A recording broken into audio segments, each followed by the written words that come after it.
help us keep it going. Every listen, like, and subscription to The Unfolding presented by the Loveland Foundation helps us do more than just share powerful stories. It helps fund real therapy sessions for Black women and girls across the country. When you subscribe, you're not just supporting a podcast, you're helping us show funders that this work matters, that this community is growing, and our mental health support deserves real investment. So if you've been moved by what you've heard, take a second, like, subscribe, and share. It is a small gesture that can make a generational impact.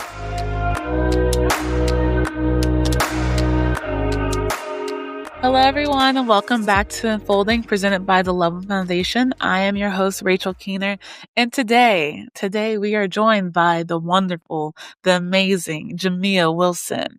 And if you are not familiar with Jamia Wilson, you should be, but I will be here to familiarize you. She is an activist, a writer, an editor, speaker, vice president of Penguin Random House, literally an all-around amazing human being and inspiration. Yes, hi, Jamia.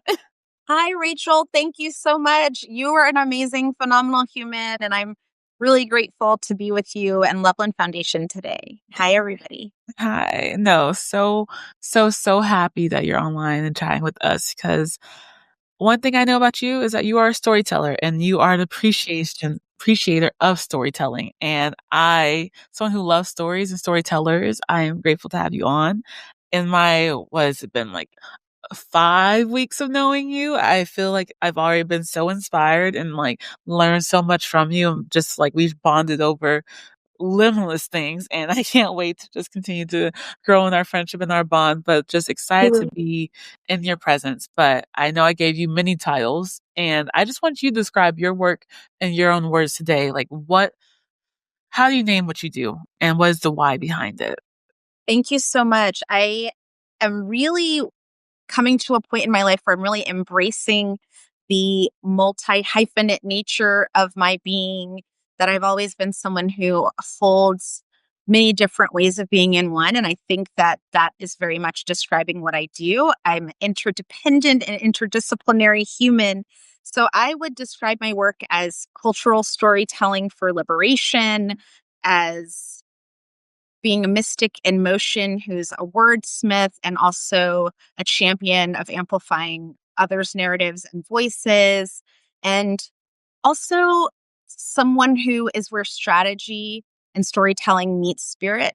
Those are ways I describe myself. And I'd been really thinking about how to distill that into, a concise statement for when I talk to authors who I'm working with on editorial, or when I describe the kinds of books I write. Mm-hmm. And after many months of thought, I think this is the best way to describe it, which is I am a storyteller, an editor who is excited about narratives that reimagine power and rewrite the rules. And that can mean many, many different things, but I hold all of it because the storytelling in all of its different ways, all of its different platforms, shifts perspectives, builds empathy, builds bridges instead of walls, and also creates space for transformation, both personally and collectively. And so in all the work I do, I am seeking to create the heart of all of those things together in different ways and different flows. Oh, okay. No, that's amazing. The one word that you said that really stuck out to me was that word reimagine. At the Love Foundation, reimagination is like a key pillar of like what we do. We are trying to reimagine the world we live in. We're trying to reimagine what mental health looks like. We're trying to reimagine what like caring looks like, what taking care of yourself looks like. And so this idea that you're using storytelling as a way to reimagine the world you live in, like as a tool for like liberation and power and like all these amazing things, I really resonate with that. And like this idea of like you can have so many different titles and do so many different things, and like it all pours into your cup and fills you up in its own way. So it's really, really amazing to hear. And I'm excited to like dive deep into it and what this narrative looks like for you. It seems like storytelling is kind of like a ministry for you. And so how do you approach that as like this like sacred or spiritual practice? And like how'd you fall in love with storytelling? I love that gorgeous question. To me, ministry is about tending to people's hearts and spirits, tending to our connection and the inextricable connection we have with the highest power, whatever you might call it, the creator, the highest force, the highest love. And when I approach storytelling as sacred, art as sacred, alchemy, sacred possibility, I treat it as a ministry because it is a place where healing can happen, where connection can happen, where transformation can happen, where alchemy can happen, and where people can be inspired and motivated into action that can also inspire others to action, and so forth and so forth. It goes on and it goes on. So for me, I think of storytelling in this sacred way because of my own spiritual core and experience, because it's not just about sharing facts or experiences in their own island.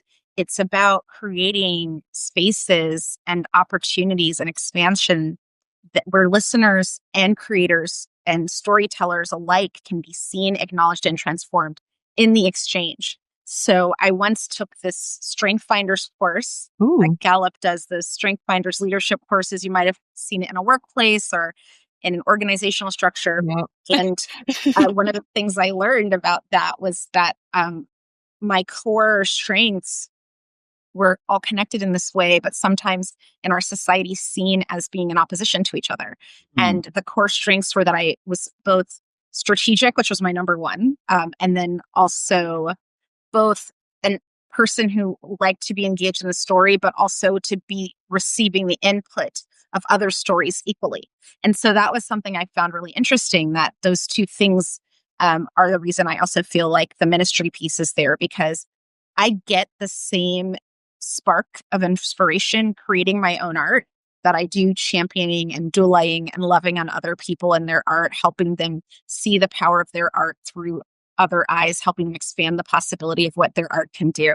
Ooh. And I really take that seriously. And I'm really grateful for that experience of being able to sort of give and receive at the same time. Yeah, no, in my short time of knowing you and, like, only knowing you through the camera and through the phone, I can tell that one thing about you is, like, you're just, like, this amplifier of energy almost, and, like, the sense of, like, I can like, every time, like, I mention something like, "Oh, I know someone could do that. Like, I know someone could help you with that. I know someone" like, you're just a connector in the sense of, like, you'll charge someone up in a way, and, like, I see that in your work, and I see that just in talking to you that, like, you really do care about making sure people feel seen and, like, people feel like they're put on this platform to, like, do their highest good and their best self, so even in that, I can, like, tell that, like, that's, like, part of your gift and part of your ministry, so it's really, really beautiful.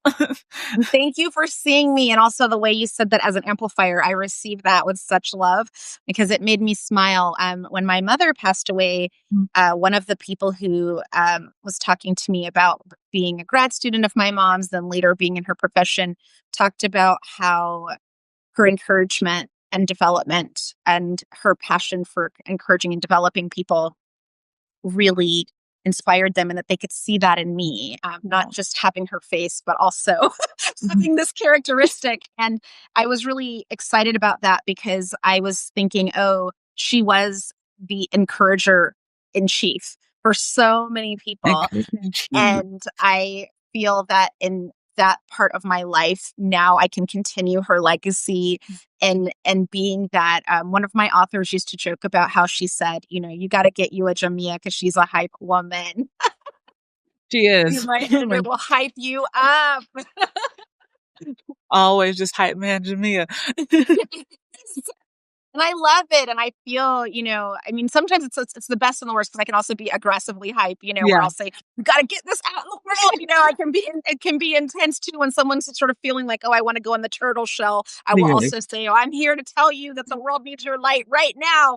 But, I really love to celebrate people. When I saw, just what that was like for me to be mothered by someone who really had that experience on this planet. And I think it was very much a ministry, although, you know, it wasn't her official job title. It was who she was. And as a person of deep love and faith and justice, I really try to carry that forward. Yeah, that's I love that you said that, and we connected over, like, losing our parents both in 2018, and I it's interesting because as I get older, my dad passed when I was 22 and I just turned 30. So I'm like now like becoming more in my adulthood and like understanding who I am. And there's so many times where I wish I had like him to like be like a sounding board. Like, did you go through this? Did you experience this? And like, am I like you in this way and stuff like that? Cause like growing up, I always saw him as like this like cheerleader type and like just really gregarious, warm personality. He just always had people just doing stuff for him. Like he's always just like asking for help and like finding ways to like build community and stuff like that. And my sisters and I were talking about the traits that we inherited from dad. And like, I was saying like, oh, I think I got that from him. Like this idea of just like so community focused and so like focused on like, how can I bring my community with me? And how can I support my community? And how can my community support me in a way? And like really just having that like lens perspective on things and just like, it's cool to step into that and like see that like we don't only just inherit like physical features from our parents and like it's honestly that's probably like the least thing that we inherit from them, but we inherit like the how they live, how they think sometimes, how they treat people because like we saw that growing up. So I just love that like you got that from your mom and like I'm so sad I never got to meet your mom, but I feel like I get to meet her through you and like the light that you carry through that. And just like, I think that's just the best way to carry people with us is like how we carry ourselves and almost this going back to this idea of storytelling of just like how, who we are and the stories we tell, like we keep our loved ones alive by telling stories of them and by telling like knowing that she was encourager in chief like that's it makes so much sense. I'm like, oh, because you're just like that, you know. So now through through your stories and through who you are, I get to meet like your mom. And I just think that's so beautiful. And I feel the same about being able to meet your dad. And I still remember your dad's name from when we first met, a really beautiful and sacred name. And I'm just really, I think it is really beautiful that we're continuing that lineage and that, like you said, that those other things outside of the traits that are more surface that we carry their essence and the way in which they lit up the world and lit up other Yeah. people to us.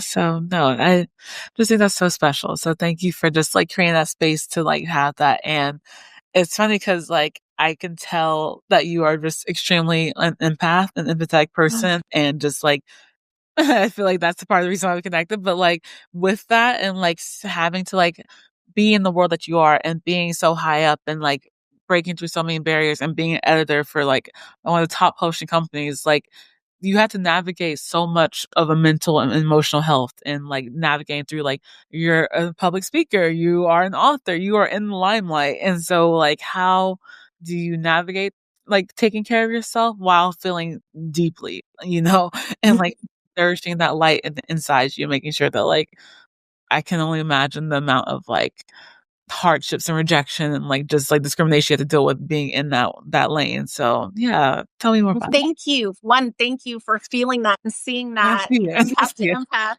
And two, I think as I started to really start to own that way of being as a gift and not as an adversity was something that really helped me be able to say to myself, I am going to practice boundaries and intentional rest Oh, because I am owning that these are my gifts and I have to preserve this life force. I have to preserve this light in order to keep doing my sacred purpose, to keep pursuing my divine assignment on this planet, and to keep being who it is I know that I am. I started to really engage in what it means to observe when I felt off my anchor, out of my core, out of myself. And I realized, oh, it's because I'm seeing the fact that I feel things deeply, not through my eyes, but maybe through eyes of systems that have conditioned us to be detached from our embodiment or detached from our lineage or detached from our spirit. And returning to me to say, oh, I reclaim that actually I know that I have this gift of deep feeling, deep intuition, deep connection to my ancestors, deep connection to my lineage, deep connection to spirit, that I need to tend like a sacred fire and to not let it get extinguished, but to actually nourish and feed it, but to know what are the patterns and habits and practices that either stoke the fire too much that it turns into a wildfire or that tamp it out, and really observe those without judgment and then understand how I can build my life toward the kind of fire that continues to sustain me and the people around me. And for me, that comes in many ways. I'd say I have a deep meditation practice. I Ooh. really take intention and meditation and my prayer practice really seriously. Journaling. I go to therapy. I Oh, am we love therapy. out and proud therapy person for decades now. Highly recommend it to We everyone. all do. Through Love Foundation.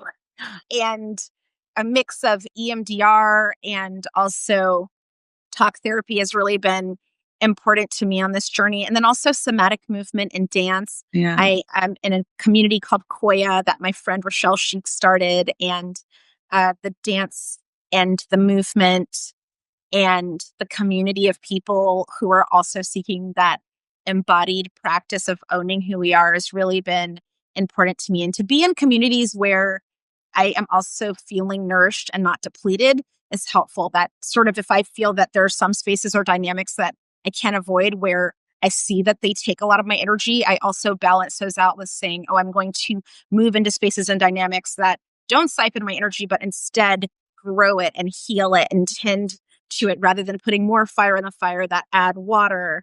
And I really take retreat life seriously. So one of my girlfriends is always teasing me. She's like, girl, you love a retreat. And I say, yes, holy heck, yes. I love a retreat. I am serious about taking at least one solo trip a year, not with family, not with my partner, but with me and myself and my eye, having an experience with nature or travel to do something that really feeds me and gives me a chance to really know and be still with myself and to create. And I really have learned in my experience that healing work is only sustainable when you honor your own limits. And one of the benefits of learning the French language now since I was 8 was that in French, when people talk about boundaries, they use the French word for limit.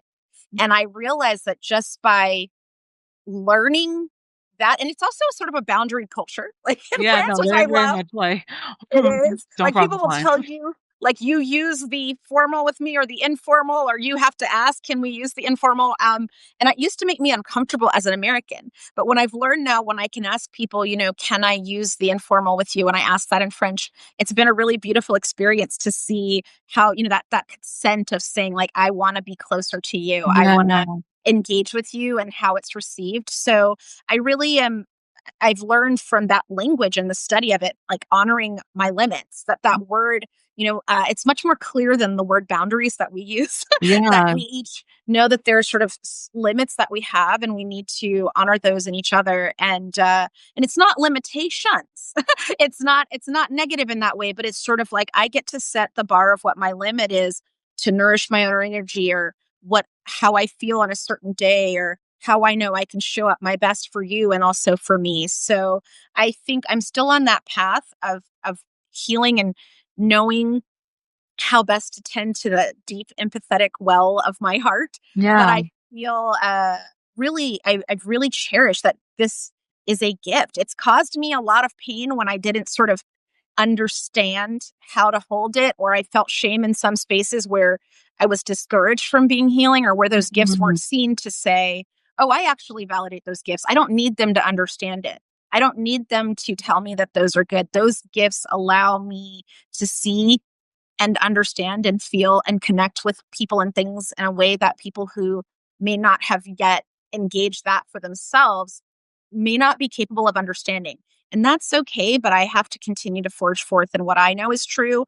So I'm really want to say to anyone who might have that experience in life like we do, that your intuition, your feeling, your empathy, your deep knowing is what we need more of. We need more of that. You are not too much. Yeah. Anyone who thinks you're too much doesn't understand the power of being enough and that we're all enough and then we all have a birthright to that. And that's a journey they have to go on, but it doesn't mean it's true for you. Oh, I'm just sitting with that for a second because I feel like I just needed to hear that, and I'm sure people listening to this will also need to hear that. I love this idea of like we talk so much about boundaries, and I feel like, especially today, like the term boundary has been like used in such a way that I feel like we've maybe lost like the point of it.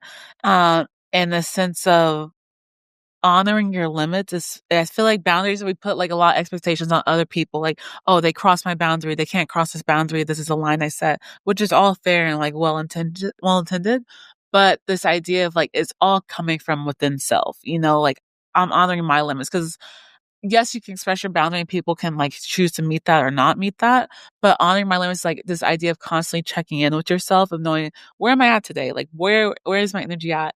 I remember when I had a session with my therapist and I was talking about how like sometimes I feel like I just like overextend myself or I do these things where like I just like I'm drained or I'm just like after a hangout or after like doing any type of like interaction. So she always says like, okay, after you hang out with someone, do like a quick body scan to see where you're at, see how you're feeling. Like, what are you feeling? Are you feeling cold? Are you feeling like stress? Are you feeling like tense in your shoulders? Like, just do a quick check. And I sometimes forget that like this mental health journey is so like inside me, inside like where I am at to like meet myself.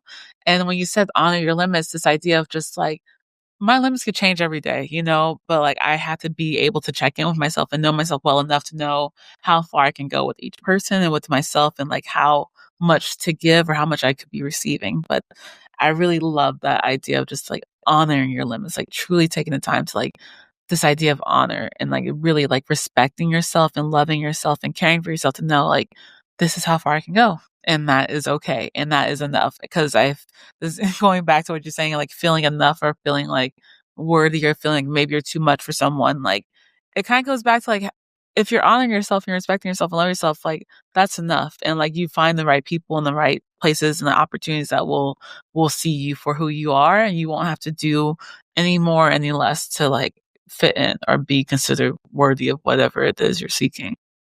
I love this so much. And I love what you're saying about the body scan because I feel that my body talks to me a lot in certain ways. And It's sometimes talking. not exactly, I'm oftentimes not on my timeline or not what I want. It's not always convenient. And I think that that is just such a wise practice, what you were sharing, because I feel that there's so much around when I sort of realized too, oh, sometimes there are people who are really uncomfortable with energy of people who are highly regulated or who are more free than they are prepared to be. Mhm. Yeah. And I have had to learn that in my life to say, oh, the mirroring that you provide back to someone who might not be in that place yet of feeling like they can be free or authentic to themselves or open can sometimes also cause the feeling of people wanting to reassert what their belief is or how they need to see the world and make you feel as if you have to somehow dim yourself in Mhm. order to fit. And I've just really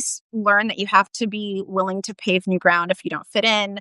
Uh, because I've realized now, oh, sometimes it just irritates people who are not yet ready to be authentic or to be free. If you are flowing and free and flourishing, in ways that make them feel uncomfortable about the ways they're still chained. And that is something I have been learning through my body scans of saying, oh, why is it that I feel a tightness in my chest or in my breath or in my stomach when there are people who are trying to control how I move, how I speak, how I act? It's not really about me. It's about their own fears about it, what it would mean to be that free Yeah. themselves. No, and I feel also I've been on the other end where idea of freedom has scared me, I've there's so many times where I just thought that if I can just like shrink myself and like feel like I like don't exist almost or I could be like invisible, maybe that'll be easier for me to go through this life and maybe easier for other people. And I realized how much that just sucked. Like how much I just did not enjoy that for myself. I felt like I was living out of fear, and not from a place of joy, not from a place of like gratitude or appreciation for the life that I was given. So like I had this like conversation with myself for this part of the scan I was doing. I was like, no one's making me feel this way except for me. Like I have to Mm. control how I feel. And yes, things happen to you. You're able to react, but like a lot of it was self-imposed of like, oh, Rachel, like you can't take up too much space. You can't be so loud or you can't like share your opinion on this. And just like, well, who's that serving? Because it's not serving me, you know? And, like, I think the people who are in my life who really do love and care for me want to hear me and hear my thoughts and want to see me at my fullest, at my most vibrant way, and just really just, like, taking that moment to just, like, really I think the key of, like, what's changed my perspective is this being curious and, like, just questioning or, like, being more, just, like, intrigued by people and just, like, wondering why. So instead of, like, being judgmental or being like, "Oh, this is, like they must be this way." It's like, "Oh, I wonder why they are that way. Maybe I can ask them." And, like, that can lead to so many different, like,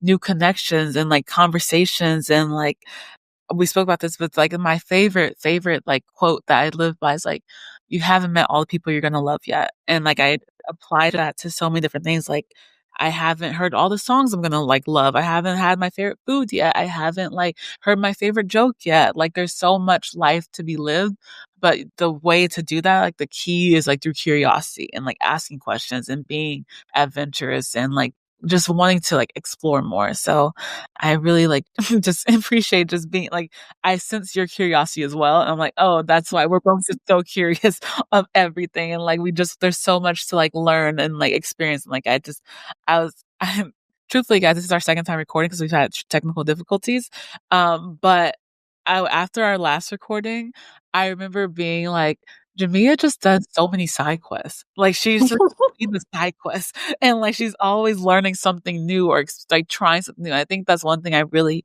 appreciate about you is, like, your idea of, like, you're just constantly learning, and you're constantly putting yourself in, like, places to, like, just try new things. I think there's so much to learn from that. So, yeah. Mm.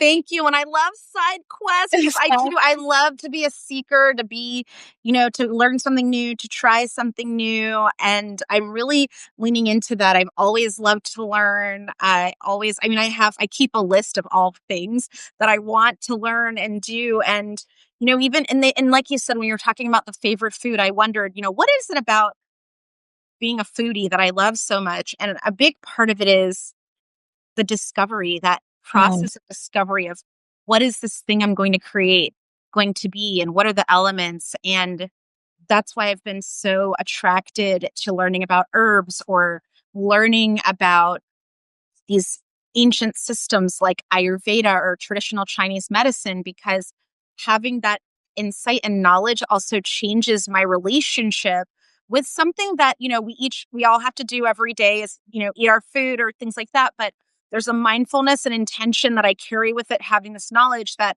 is also knowledge that has been passed on in different cultures for many different generations. And being able to infuse that too is something that's really special. When we were talking about loved ones who have now transitioned, one of the pieces of advice I had received from Ayurvedic nutritionist and coach who I've worked with for years was, she said you should make the foods that are your ancestral foods when you're missing your mom and your grandmas, and you should make the foods that made you and your mom connect. And so every morning when I have a cup of lemon tea, because my mom always had a cup of lemon tea and taught me how to make it her special way, I'm reconnecting with that love. And I'm also sometimes adding my own special experiences of learning in it with my own study of herbs or my own study of new things. And I find that in all the spaces in our life, there's just so much to learn that also helps us get closer to ourselves,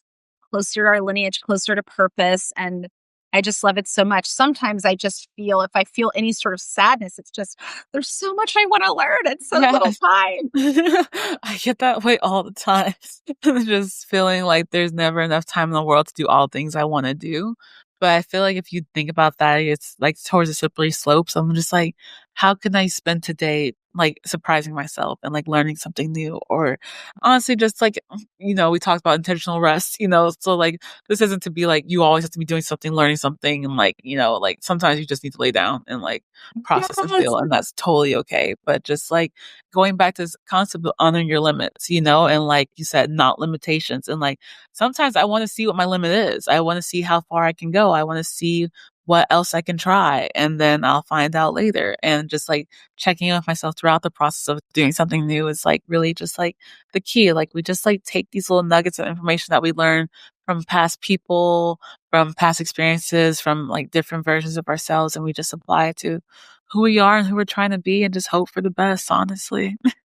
I love it. And it's just it's so much. I mean, even our conversation today, we were talking before we were able to get online today about games that we like to play. And Yes. I thought now that we had the conversation and you were talking about the beautiful rituals you have with loved ones and games, I thought, one, I'm going to get this game that I just learned about from Rachel and play it. But that tonight and this weekend, I'm going to take some time to get my Switch out and play some Tetris. Yes. I love it, and just have a little cozy time under my quilt with my cup of tea and play some games. So I love that too, that when we're inspiring each other to experience joy and rest and sacred experiences like that too, that could seem really simple, but are actually profound, that I really needed a reminder. Hey, you have this Switch right here that you have a lot of fun with that you Yeah. haven't given any love for a while. You got to go play, add some more play to your life. Gotta go play. Like, seriously, play is one of my, like, like we think of like these like things that make us who we are. And like, I love playing. I love just like getting my hands like into things and just having like imagination and world building. But no, gaming and cozy gaming and like going into this world and like escaping and like just feeling just connected to people is like really what it's all about. And just like remembering that there's so many different tools on like how to experience joy. Like our theme this year on the unfolding at Loveland is like joy, and joy as a tool for resistance and liberation and just like a way to heal, and just like really lean into that this year. Cause as we all know, this year has not been easy for so many reasons, but really leaning on joy in a way that's like, this is how I reclaim my time, reclaim myself, reclaim my light, and just like leaning into joy. And like, I just been trying, so curious, like, what does joy look like for me? Because I am like going through life and like it changes. It changes. Like something that used to bring me joy may not bring me joy in this moment, but I can like explore that through someone else. I can explore that through something I haven't done in a while. Like we talked about gaming, and I'm just like,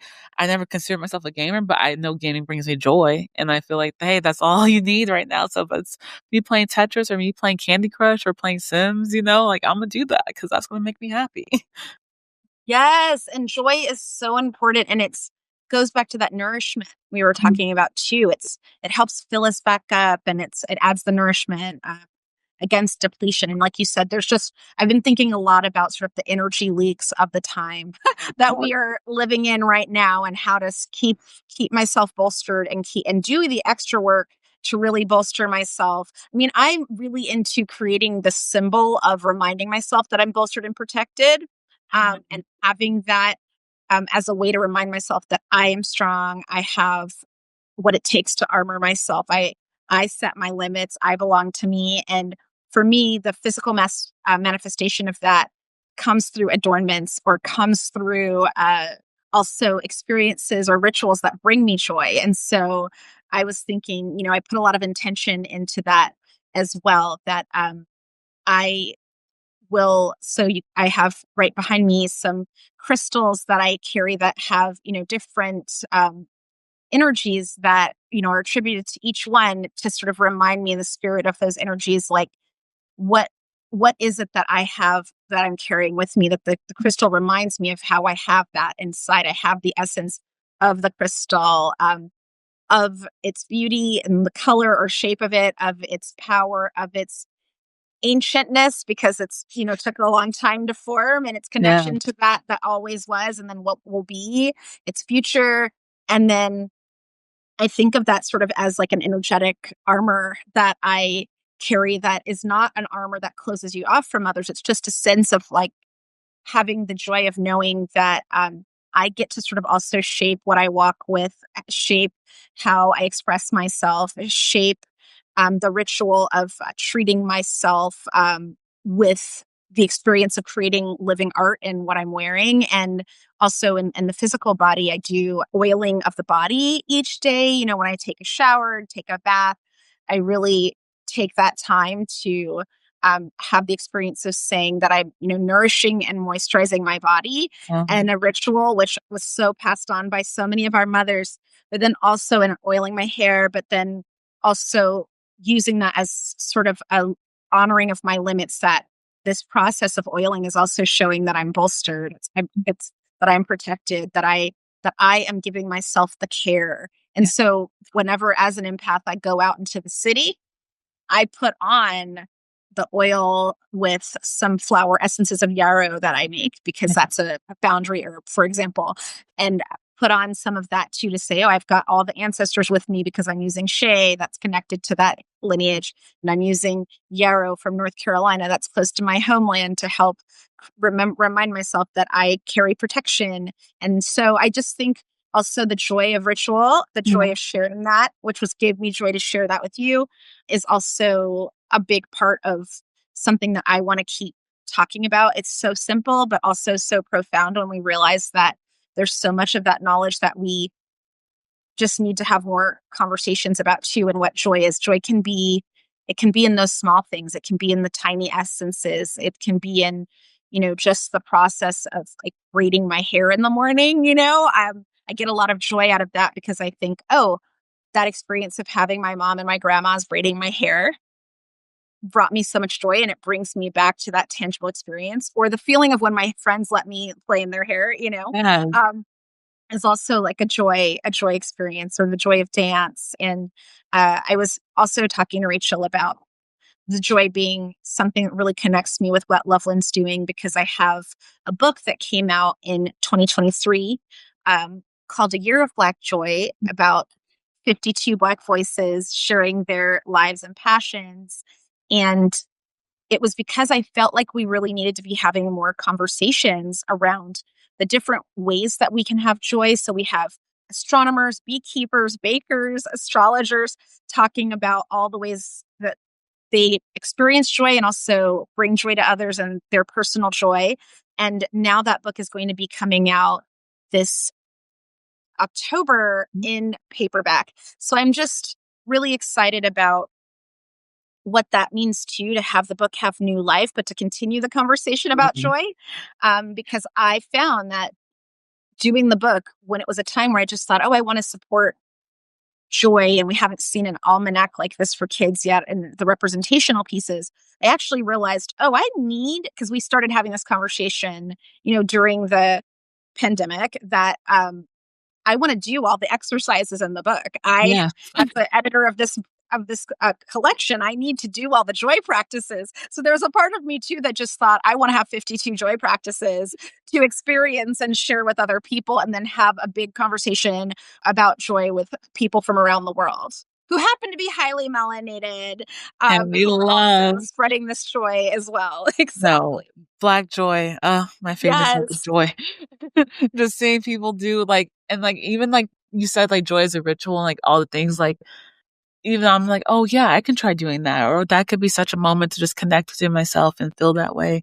And just taking all this, like, again, this form of like storytelling and sharing ideas and like creating this sense of community through like learning from people how like they take care of themselves and how they bring joy into their lives. There's so many different ways to experience joy and to feel joy and to spread joy. And I love this idea of like, there's a tool for kids now to like be able to like have 52 ways of celebrating black joy. Like, I'm thinking of my nephew, I'm like, oh, I'm gonna get him that book because like I want him to like know that like joy is for him, is created for him, is for the taking. So I'm just really like excited for this new way of like living, honestly, and this new way of like having a perspective and like having like outlooks and like just ways of just existing in a way that feels like true and honoring to yourself and honoring your limits and honoring what you want and your joy. Thank you so much for saying this too. And I'm imagining his black boy joy, and then the joy of you two doing it together. And, I think one of the affirmations that I've asked, one of the healers of my life to really hold with for me, that I thought, really came out of trauma, was I felt for a long time like I had some sort of guilt or shame that was imposed from others and externally, not from me, but it was something I was holding, like the residue of that. Somehow, if I were to say that I feel and desire a soft life, that's somehow betraying the lineage or betraying my passions for feminism and justice and systems thinking. And then so I hold this affirmation of that's been new one for me too. I deserve a joyful and soft life. Yes. I Joyful and soft life is my birthright. And Well, I started to really just start to tell myself this. And of course, I'm life is lifing for me as it is for everyone else, but I am really owning that no, I get to have a soft life. I get to desire it. It's my destiny. And I think that there's something really radical about that when we are saying this as Black women in this country, especially at this time. And so, and it doesn't mean it's passive; it's very active, actually. But it's more of a me thinking, oh, I get to do things on my own divine timing. I don't always need to be rushed. Everybody else's emergencies are not always my emergencies, no. or I get to tend to myself and hold myself and my health as a priority, even if others around me might not be doing that. I get to experience the tenderness and loving nature of relationships around me and to express that to other people too. And that is also realistic. I remember being told a lot, well, it's just not realistic to think that everything can be like this, and the other. And I've realized may not be realistic for you, but it is realistic for me to hold up that even in the hardest of circumstances, there is a way that we can hold each other with grace and love and strength and be 100% real and also robust and strong while doing it, that those Yes. things aren't separate. So I've really been thinking about how taking ownership of my soft life is also a big, deep source of joy for me, because I think that there are some people who have really inspired me by how they've done that, to say, I take my time to play music. I take my time to write poetry. I take that time. And that it doesn't mean that you're somehow less rigorous or outraged rightfully by the things that are happening in the world, but it's about enjoying the sweet sacredness of this life and the things that are profoundly sweet about being here in this time, in this moment together. Oh, I love that so much. A lot of times I get overwhelmed by the concept of time and like just feeling like there's never enough of it. But the idea of taking time and this idea of like creating a soft life and making that your reality, I think that's such a beautiful way to honor the people who came before us. Like my mom's favorite word is options, and she instilled in my sisters that like make sure you're just able to give yourself options. Like always make sure you Mm. have options. That's the best gift you can give yourself. And I think about like as I create my life and as I find these moments of joy and intentional rest, I'm just like I'm so grateful that like I got to like get to live this life and I get to experience this life in the way that I am, because I know how hard my grandparents fought, my mom fought, my ancestors fought too for like these are beyond like their wildest dreams and prayers of what they wanted for themselves. And like I fully want I think I live in gratitude so often that it annoys people sometimes. I'm like, "Oh, I'm just grateful that the sun is out and the wind's blowing," and, like, yes, I get how annoying that could be sometimes, but sometimes I just need to, like, take a moment and just, like, do, like, a way to, like, part of my body scans, like, 5 things you're grateful for right now, doesn't matter how, like, crazy it is. It's like, "Okay, I'm grateful that my glasses are cleaned right now. I'm grateful that I know my Yes. phone is charged at least 50%." Like, it's just, like, it could be the smallest thing, but just a moment to just ground yourself and, like, what's happening, what's present for you. And like, I think that's how like I'm creating my own soft life is just like through this tool of gratitude and like finding things that like allow me to just be like, okay, you're good. Like take a second. Like you're good. Like relax for a moment. What's happening right now? How are you taking care of yourself? And like, how are you holding yourself in a way that allows you to feel not so like tight, you know? And I just really, yeah, it's been really helpful, honestly, just like, cause life be life, and I'm not gonna lie, but it also be life in the most beautiful ways, like, it's happening right now, and, like, even just through connecting with you, I'm like, "Wow, I am so grateful to be in a space where, like, I met someone who I really do feel seen by, and I feel like I'm like, "Oh, there's a reason why our paths crossed." I'm just like, I just love the idea. I love it too. And thank you. Yes, the gratitude. I mean, that's very wise. I think the practice of gratitude is so beautiful. And again, it's so robust. It's like what you said, that somehow these external things that have taken us away from ourselves make us feel like, oh, well, I'm going to give you a cynical view on gratitude, but it's actually very profound.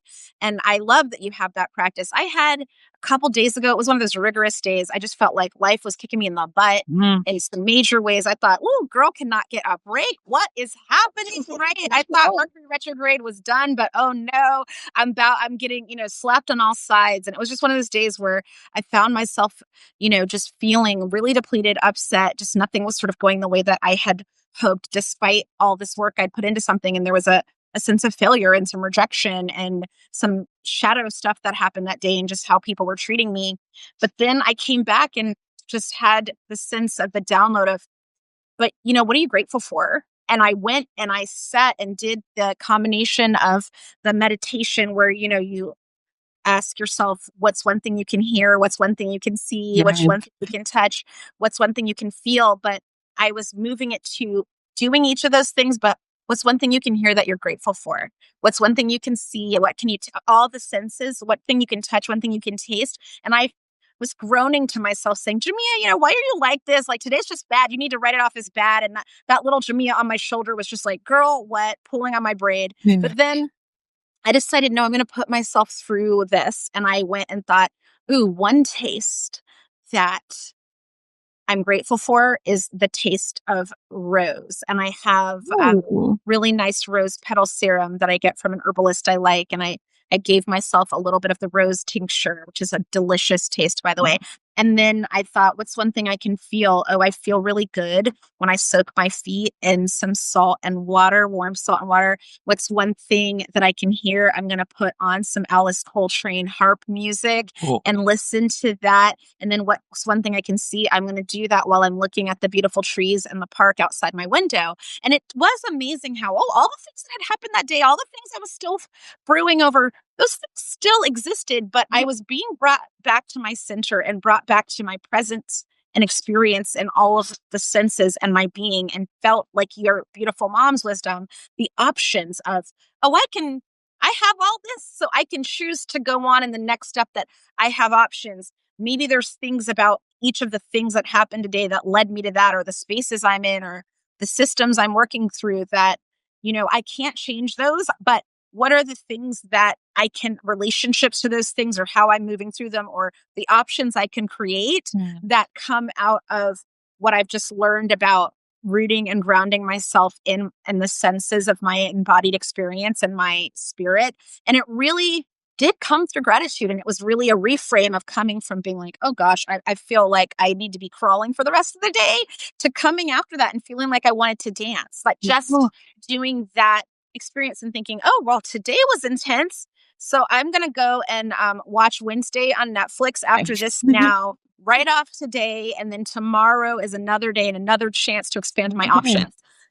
No, it's truly another day. And that's never to like be in this like toxic positive, like, oh, it's all beautiful. It's all rainbows and butterflies. It's like, trust me, there's days where it's hard, and like, it's hard to choose to like get out of it. And like, I don't always choose it. Sometimes I stay in it, and that's just how I honor my limit that day, or like, that's all I have capacity for.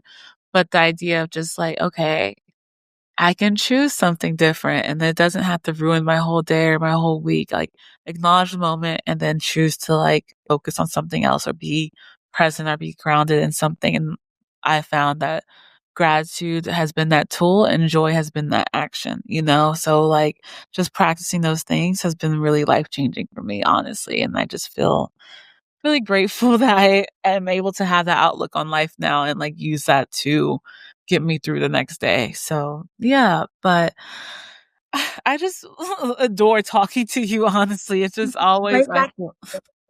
I always just feel like, wow, she gets it. And like, I get her. And I just really like appreciate you. And I feel like this whole conversation we've been talking about, like, just joy, and like, how can you not feel it when like just basking in the joy? So I hope that everyone who's listening is finding something that's bringing them joy, and doing something that's grounding them in gratitude. But before we leave, I do need to ask, like, how can we support you? How can we be there for you? How can we grow a community for you? How can we give you joy? Thank you. You are absolutely the best. So all of you, we love Rachel. So I was going to say, I can't wait to listen to every one of these episodes. You're just such a delight, so wise, so visionary, and such a big heart. And I'm really Mm. grateful to be with you and to honor all that you are. And the parting wisdom that I think I would share is to embrace your joy. So, embrace your joy. I love the unfolding theme. Yeah. Embrace your unfolding. So, I was thinking about that for myself and some of the um, instincts sometimes I have to control an outcome in my life. And I've really been sitting with how there were some things that happened in my life when I had a reactionary experience with what was just on the surface of an experience, a rejection. I didn't realize, oh, that was actually a redirection. Yep. Or I didn't see the clarity that something was bringing up that didn't feel good to me in the moment as the impetus to make a move to get to that next option. So I wanted to share that embracing your joy, embracing your unfolding, and listening to what it has to tell you when you are finding yourself on all fours and thinking, what the heck is happening here? Really doing the body scan, getting into your spirit, really turning down the volume on the critical voices or the judgment of yourself and the shaming, and really turning up the volume on what is it that I would do, see, hear, think, express if I wasn't afraid, or if I wasn't thinking about what other people might think, and honor your process and celebrate your victories of all sizes, micro and macro, and creating space for what brings expansion in your life, what nourishes you. Joy is not a luxury, it's a form of connection and renewal and communion and love and laughter with others. And I feel that if there's ways that you can create that joy in your day, every day, would be great. And I think one thing I would love is also, would be remiss if I didn't say this in this moment, which is engage in your joyful defiance.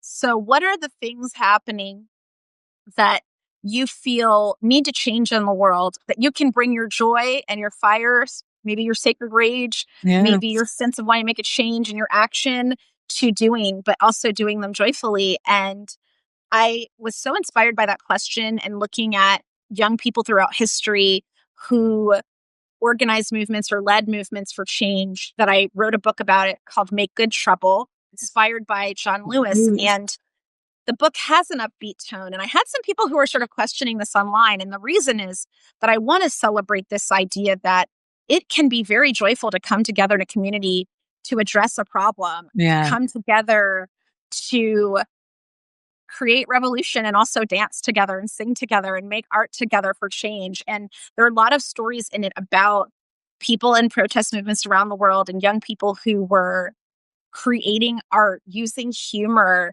creating social media campaigns, creating songs, using their ability to create joy to also transform. And not every story is driven in that way, but there were so many of them that I really learned, oh, we actually have a lineage across the globe, Mhm. across differences of people using their joyful defiance to actually change the world, to make it better for us. And one of my favorite stories in it is from this amazing young woman in England named Bessie, who was playing the bagpipes because she had some illnesses that were related to her lungs. And so they thought they would have a medicinal quality for her.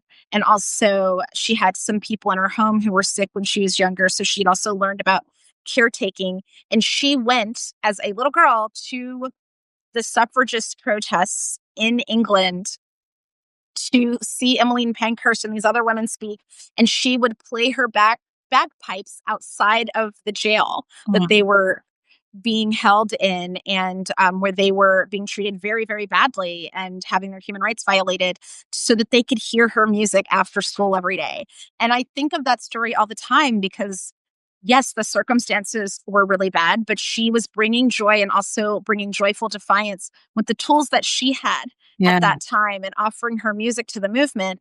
And then years later, she ended up being asked by the King of England to march, and was a big hero because of that work. So I just want to share that because I've really been into the study of that, and wondering, why is it that young people have been such a big part of teaching us to have that connection to Yeah. our sacred joyful defiance. And so I'd like to ask everyone to support Make Good Trouble and make good trouble, and make good joyful defiance in your life, and lead with love. Oh, well, I don't think there's any better way to end it than just lead with joyful defiance. Like, that's literally what you need to be doing. So Thank you so much, Jamia. Literally, I could not be more grateful for you and just sharing the space with you. And I hope we could talk very, very soon. But thank you Me all for too. listening. And yes, please support Jamia, make good trouble. And yes, 52. What's the almanac called again? The A 52 year of Black joy. A A year Year of of Black joy. Joy. Yeah. Yes. And I can't wait for you to meet all the people in it. I mean, that's one of the, and do all the activities. They were so fun. I've done them now several times.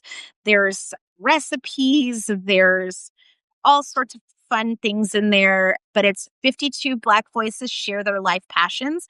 And so it's really delicious. And I had such a blast engaging with the joy practices. And, even in a time like now, you remind me with that of any age you're at, right? We targeted younger people in this book, but you can, as you can see, I am, in my 40s and fabulous.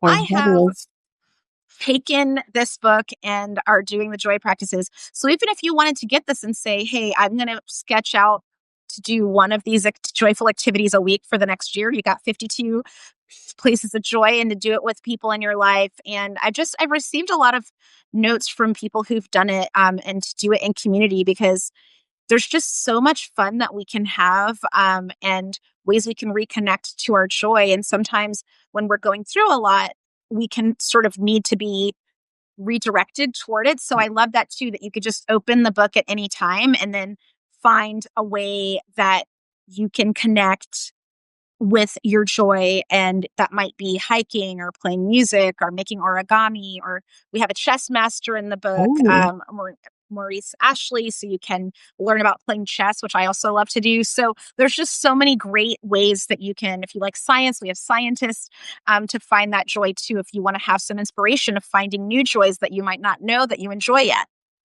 Yes. No, I can't wait to find different ways of joy. Joy is meant to be shared and meant to be felt. So, yes. Thank you so much, Jamia. It's Thank been lovely you. having you on. Thank you all for listening, and just hope you have a joy-filled day. Bye. Thank you all for joining us for a very special episode of The Unfolding, presented by the Loveland Foundation. At the Loveland Foundation, we are committed to showing up for communities of color in unique and powerful ways, with a particular focus on Black women and girls. Our resources and initiatives are collaborative, and they prioritize opportunity, access, validation, and healing. Since our founding, the Therapy Fund has provided financial support for therapy to over 13,000 Black women, girls, and non-binary individuals across the country. This year, our goal is to provide free therapy to at least 6,000 more. If you'd like to join us and invest in generational change, visit our website at thelovelandfoundation.org for ways to give. To stay updated on new episodes and any future programming, follow us on Instagram and Meta, or check out our website at thelovelandfoundation.org.